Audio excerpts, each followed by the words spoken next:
Everyone, welcome back to my channel. कैसे हो आप सब? आई होप कि आप सब अच्छे होंगे। तो जैसा कि मैंने आप सबसे कहा था, आज मैं आपके लिए एक न्यू वांगशान एफएफ आपके साथ शेयर करने वाली हूँ। इसका फर्स्ट पार्ट सुनकर मुझे कमेंट में ज़रूर बताइए कि आपको एफएफ कैसा लगा। एंड प्लीज़ कमेंट में बताइए। अगर आप मुझको कमेंट करते हैं तो मुझे इंकरेजमेंट मिलती है कि मैं जल्दी जल्दी आपके लिए एफएफ लेके आऊँ। और आप जब कमेंट नहीं करते हो तो मुझे ऐसा लगता है कि आपको स्टोरी पसंद नहीं आ रही, तो मुझे स्टोरी लिखने का मन नहीं करता। तो प्लीज़ कमेंट किया कीजिए। तो आइए हमारी स्टोरी के बारे में जानते हैं। ये एक मॉडर्न वांगशान एफएफ है। इससे ज़्यादा हम स्टोरी में जानेंगे। अगर आप मेरे चैनल में नए हो तो मेरे चैनल को सब्सक्राइब कर दीजिए, वीडियो को लाइक कीजिए और कमेंट करके मुझे ज़रूर बताइए कि आपको स्टोरी कैसी लग रही है। तो आइए स्टार्ट करते हैं। नहीं नहीं नहीं, प्लीज़ मुझे छोड़ दो, मुझे दर्द हो रहा है, प्लीज़ मुझे छोड़ दो। मैंने किसी से बात नहीं की। वो मेरे पास आया था, मैं उसके पास तक नहीं गया। प्लीज़ मुझे छोड़ दो, मैंने कुछ नहीं किया।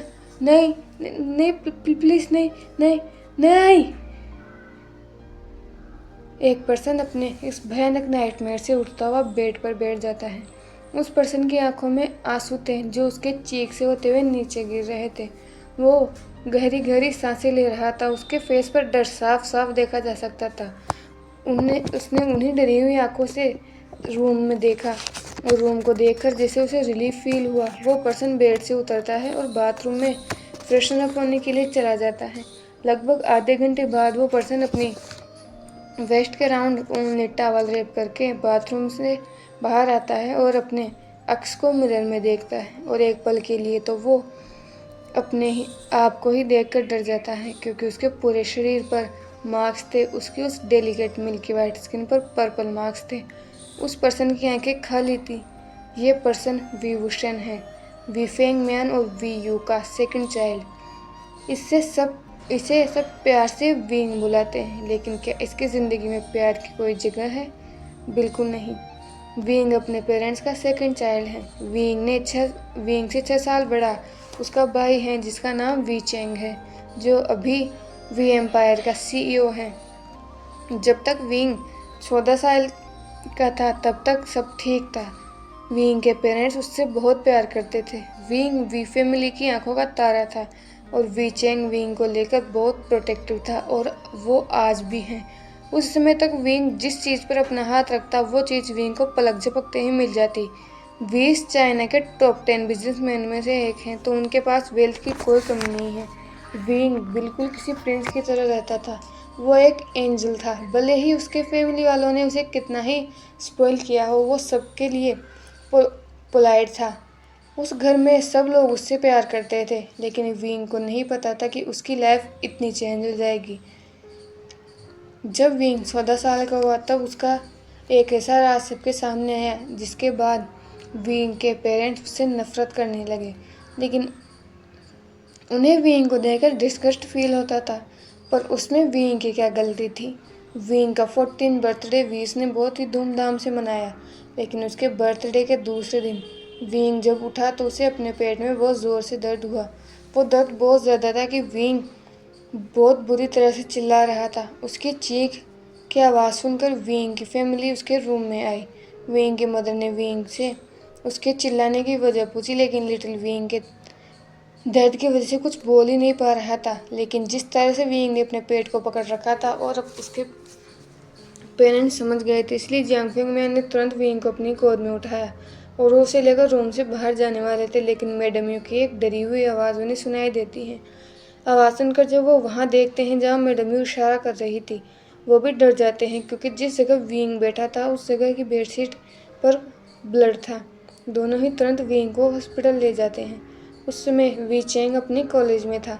लगभग आधे घंटे तक विंग का चेकअप करने के बाद डॉक्टर ने मिस्टर एंड मिसेस वी को अपनी केबिन में बुलाया और उन्हें बैठने के लिए कहा। वो दोनों ही इम्पेशेंटली जानना चाहते थे कि विंग को क्या हुआ है। डॉक्टर ने उन दोनों की तरफ देखा और कहा, मिस्टर एंड मिसेस वी, मैं जो कहने जा रहा हूँ उसे ध्यान से सुनिएगा। हमने मिस्टर वी के टेस्ट किए हैं और उनके रिजल्ट हमारे सामने हैं। हाँ, ये थोड़े चौंकाने वाले हैं, लेकिन ये इम्पॉसिबल नहीं है। डॉक्टर, आप क्या करना चाहते हैं? साफ साफ कहिए, पहेलियाँ मत बुझाइए। विंग को क्या हुआ है? वीफेंग मियान ने थोड़ा तेज आवाज में पूछा। डॉक्टर ने बिना कुछ कहे एक रिपोर्ट वीफेंग मियान के सामने सरका दी। उस रिपोर्ट को देखकर वीफेंग मियान ने कन्फ्यूजिंगली डॉक्टर की तरफ देखा, जैसा वो पूछना चाहते हो कि इसका मैं क्या करूं? डॉक्टर ने कहा, ये विंग की रिपोर्ट है। मुझे लगता है मेरे बताने से ज़्यादा अच्छे से आप इस रिपोर्ट को पढ़कर समझेंगे। इसके बाद फेंग मियान ने वो रिपोर्ट ली और उसको पढ़ना स्टार्ट किया। जैसे जैसे वो इस रिपोर्ट को पढ़ रहे थे, उसकी पूरी बॉडी नम होती जा रही थी। मैडम यू ने थोड़ी देर तक भी जब अपने हस्बैंड के शरीर में कोई मूवमेंट नहीं देखी तो उन्होंने फेंग मियान के शोल्डर पर हाथ रखते हुए कहा, फेंग मियान, रिपोर्ट में क्या है? तुम इतने चुप क्यों हो? लेकिन वीफेंग मियान कोई जवाब नहीं दे रहे थे। नहीं, ऐसा नहीं हो सकता। ये सब क्या है? डॉक्टर, आपका मेरे साथ इतना भद्दा मजाक करने की हिम्मत भी कैसे हुई? आपको पता भी है मैं कौन हूँ? मैं इसके लिए आपके हॉस्पिटल को सील करवा सकता हूँ। वीफेंग मियान ने अपने दांतों को पीसते हुए कहा। फेंग मियान, क्या हुआ है? ऐसा क्या है इस रिपोर्ट में? मैडम यू ने ईगर होते हुए पूछा। ये डॉक्टर कह रहा है कि हमारा मिसिस वी वुशन विमन रिप्रोडक्टिव सिस्टम के साथ बोर्न हुआ है। जैसे एनिशियंट टाइम में गेर होते थे, जो होते मेल थे लेकिन वो बर्थ दे सकते थे। विंग भी एक स्पेशल मेल है। वो एक वर्म के साथ पैदा हुआ है जो कि बर्थ दे सकता है। डॉक्टर ने वीफेंग मैन को काटते हुए कहा, क्योंकि वो देख सकते थे कि वीफेंग मैन नहीं बोल पा रहे हैं। ये सुनते ही मैडम यू उस चेयर पर थंब से गिर गई जिस पर थोड़ी देर पहले वो बैठी थी। उस दिन के बाद से मैडम यू विंग के पेरेंट्स ने उसको इग्नोर करना स्टार्ट कर दिया और बेचारी विंग को तो ये तक नहीं पता था उसके पेरेंट्स उसे इग्नोर क्यों कर रहे हैं। वो अब विंग पर ज़्यादा ध्यान नहीं देते थे। लिटिल विंग को कुछ समझ नहीं आ रहा था कि एक रात में ये सब क्यों हो रहा है। कुछ दिन पहले तो उसके पेरेंट्स के साथ अच्छे से बिहेव करते थे। वो अपने पेरेंट्स के प्यार के लिए उनके पीछे भागा करता, लेकिन उसके पेरेंट्स को कोई फ़र्क नहीं पड़ता था। उन्हें कोई फ़र्क नहीं पड़ता था उनके ऐसे बर्ताव से विंग को कितना हर्ट होता था। उन्हें ऐसा लगने लगा था कि विंग अब किसी काम का नहीं है, और अगर ये बात बाहर किसी को पता चल गई तो, या फिर किसी मीडिया को भनक तक लग गई, तो उनकी रेपुटेशन जो उन्होंने इतने सालों में कमाई है वो मिट्टी में मिल जाएगी। इसलिए विंग को उन्होंने बाहर जाने ही नहीं दिया। विंग की होम स्कूलिंग करवाई गई, वो भी विंग के बड़े भाई के कहने पर। चेंग को कोई फ़र्क नहीं पड़ता था कि विंग कैसा है। विंग जैसा भी है उसका भाई है। इस बात को लेकर उसमें और उसके पेरेंट्स में एक बड़ी बहस हुई थी, और तब जाकर विंग के पेरेंट्स माने थे, वो भी होम स्कूलिंग के लिए। उसके बाद भी विंग को सिर्फ हाई स्कूल तक ही पढ़ाया गया, क्योंकि आगे की पढ़ाई के लिए उसे कॉलेज जाना था। उस दिन के बाद से ही विंग की लाइफ पूरी तरह चेंज हो गई। उस दिन के बाद उस घर में कोई बर्थडे सेलिब्रेट नहीं हुआ। यहाँ तक चेंग के अलावा उसके पेरेंट्स तो उसको बर्थडे विश भी नहीं करते थे। लेकिन जब वो 19 साल का हुआ तब उसके पेरेंट्स ने उसके सामने एक और धमाका किया। विंग खुद के अक्स को मिरर में देखते हुए ये सब सोच रहा था। तभी उसके डोर पर नॉक होता है, जिसे सुनकर विंग अपने थॉट से बाहर आता है। आशान, क्या तुम उठ गए? क्या मैं अंदर आ जाऊं? वी चेंग ने दरवाजे के बाहर से पूछा। विंग ने कहा, वेट अ मिनट। ये बोलकर विंग तुरंत अपने क्लोजेट में से अपने कपड़े निकालता है और उसे वियर करके डोर ओपन करता है। वी चेंग ने स्माइल की और विंग की तरफ देखा। विंग ने भी स्माइल के साथ वी चेंग की तरफ देखा, लेकिन उसकी आंखों में चमक नहीं थी, वो आंखें खाली थी। वी चेंग ने कहा, मैं तुम्हें ब्रेकफास्ट के लिए बुलाने आया था, क्या तुम तैयार हो? मैं तैयार हूँ, विंग ने कहा। चेंग ने स्माइल किया और वो दोनों भाई ब्रेकफास्ट के लिए चले गए। ब्रेकफास्ट टेबल पर mister and missus Wee already बैठे थे। चेंग ने अपने पेरेंट्स को गुड मॉर्निंग विश किया। उसके पेरेंट्स ने भी हैप्पीली उसे ग्रीट किया, लेकिन उन दोनों ने विंग की तरफ देखा तक नहीं। विंग भी चुपचाप आकर बैठ गया, क्योंकि ये रोज़ का था। उसके बाद सब लोग ब्रेकफास्ट करने लगे। I am proud of you my son, अचानक वीफेंग मैन ने चेंग की तरफ देख करते हुए कहा। किस लिए फादर? चेंग ने कहा। कल तुमने वो डील क्रैक की जो मैं कितने दिनों से करने की कोशिश कर रहा था। वो भी कितनी कंपनियों के CEO थे वहाँ। जिस तरह से तुमने अपना प्रेजेंटेशन दिया, तुम्हारे आगे कोई बोल ही नहीं सका, वी फेंग मियान ने प्राउडली मुस्कुराते हुए कहा। इस पर चेंग बस मुस्कुराकर थैंक यू कहा। वहीं विंग साइलेंटली अपना ब्रेकफास्ट कर रहा था। तभी मैडम ने उसकी तरफ देखते हुए कहा, एक मेरा बड़ा बेटा चेंग है जो हमारी कंपनी को हर बार प्रॉफिट करवाता है, और एक ये है जिसने हमारी कंपनी को कितना बड़ा लॉस करवाया है। मॉम, इसमें विंग की कोई गलती नहीं थी। मैंने आपको कितनी बार समझाया है कि गलती उस बास्टर्ड जियांग चेंग आगे बोलना चाहता था, लेकिन विंग ने उसके हाथ पर अपना हाथ रख लिया। वी चेंग ने एक बार विंग की तरफ देखा और फिर अपने पेरेंट्स की तरफ देखते हुए कहा, मेरे भाई की वजह से हमारी कंपनी को कोई लॉस नहीं हुआ है, और अगर आपको लगता है कि हुआ है तो उसे भरने के लिए मैं हूँ। फादर, आपको चिंता करने की ज़रूरत नहीं है, जियांग चेंग ने अब परेशान होते हुए कहा। उसके बाद डाइनिंग टेबल पर शांति हो गई। कोई कुछ नहीं बोला। सबका ब्रेकफास्ट खत्म होने के बाद सब लोग अपने अपने काम के लिए निकलने लगे। मैडम यू और वियन अपने रूम में चले गए और चेंग अपने ऑफिस के लिए निकलने लगा। वो मेन गेट पर गया ही था कि विंग ने उसे आवाज़ दी। चेंग ने पूछा कि क्या हुआ। विंग ने कहा, गगा, आप मेरे लिए जो बुक्स लेकर आए थे, मैंने उन्हें फिनिश कर लिया है। मुझे नई बुक्स चाहिए, आते वक्त लेते आना। चेंग ने सरप्राइज होते हुए पूछा, तुमने सब खत्म कर ली? तो विंग ने बस नोट किया। चेंग ने प्राउडली विंग के सर को पेट करते हुए कहा, मुझे नहीं समझ आता कि मॉम डैड को तुम्हारा टैलेंट क्यों नहीं दिखता। कोई बात नहीं, मैं आते वक्त याद से लेता आऊँगा। इस पर विंग के फेस पर एक स्माइल आ गई। उसके बाद चेंग वहाँ से चला गया। विंग भी अपने रूम से अपना फ़ोन लेकर व्यू मैंशन की स्टडी में चला गया। विंग लगभग अपना पूरा दिन उस स्टडी में ही बिताता था, लेकिन इससे मिस्टर एंड मिसेस वी को कोई फ़र्क नहीं पड़ता था, क्योंकि उनके हिसाब से उन्हें विंग अपने आसपास नहीं दिखना चाहिए। उसके अलावा वो कुछ भी करे, उन्हें कोई फ़र्क नहीं पड़ता। दूसरी तरफ मिस्टर वी फेंग मियान और मैडम यू अपने रूम की बालकनी में बैठे थे। वो किसी बात को डिस्कस कर रहे थे। मैंने बहुत चालाकी से उस फोटो को मिस्टर लेन की नज़रों के सामने लेकर आया हूँ, और जहाँ तक मुझे लगता है मिस्टर लेन को विंग पसंद आया है। फेंग मियान ने मैडम यू की तरफ देखते हुए कहा, उन्हें पसंद आ जाए तो ये अच्छा होगा। इससे हमारे बिजनेस को बहुत प्रॉफिट होगा, और सबसे बड़ी बात, हमारा नाम लेंस के साथ जुड़ जाएगा। इससे हमारी रेपुटेशन और ज़्यादा बढ़ जाएगी। मैडम यू ने कहा, हाँ, तुमने ठीक कहा। लेन बहुत बड़ा नाम है और पीढ़ियों से वो इस बिज़नेस में है। आज के टाइम में इस चाइना की सबसे रिच फैमिली अगर कोई है तो वो लेन है।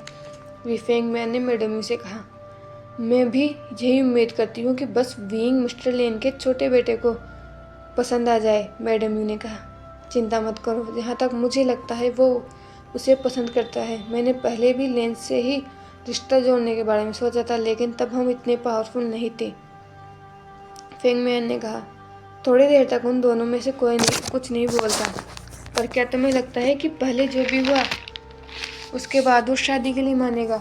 मैडम यू ने कहा, और तुम्हें लगता है मुझे उससे मुझे कोई फ़र्क पड़ता है?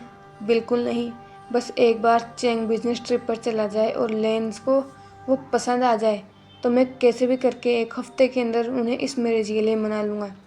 फेंग मैन ने कहा, तुमने सही कहा, चेंग का बिजनेस ट्रिप पर जाना बहुत ज़रूरी है, नहीं तो वो किसी भी कीमत पर ये शादी नहीं होने देगा। 2 दिन बाद वो ट्रिप पर जाने वाला है। मैडम यू ने कहा, बस एक बार ये शादी हो जाए, उसके बाद हमारे चेंग का बिजनेस अलग ही ऊंचाइयों को छुएगा। वी फेंग मियान ने कहा, उसके बाद दोनों ही कुछ नहीं कहते। वो पूरा दिन ऐसे ही बीत जाता है। विंग पूरा दिन स्टडी में ही था। जब उसे ज़्यादा ही ज़रूरी काम होता तो वो तभी बाहर आता। अब रात हो चुकी थी। चेंग अपने ऑफिस से घर आ चुका था। उसने जब घर में एंट्री ली तो उसने सावधानी से लिविंग रूम में देखा। जब उसने कंफर्म हो गया कि उसके पेरेंट्स वहाँ नहीं हैं तो वो जल्दी जल्दी अपने कदमों को स्टडी की ओर बढ़ाने लगा। स्टडी के डोर पर पहुंचकर उसने नॉक किया। वो सिंपल नॉक नहीं था। उसने पहले एक बार, फिर लगातार 2 बार और फिर उसके बाद एक बार नॉक किया, जैसे कि वो अंदर वाले पर्सन को बताना चाहता हो कि वो है। जैसा कि उसने सोचा था, अगले ही पल स्टडी का डोर ओपन होता है और विंग रिवील होता है।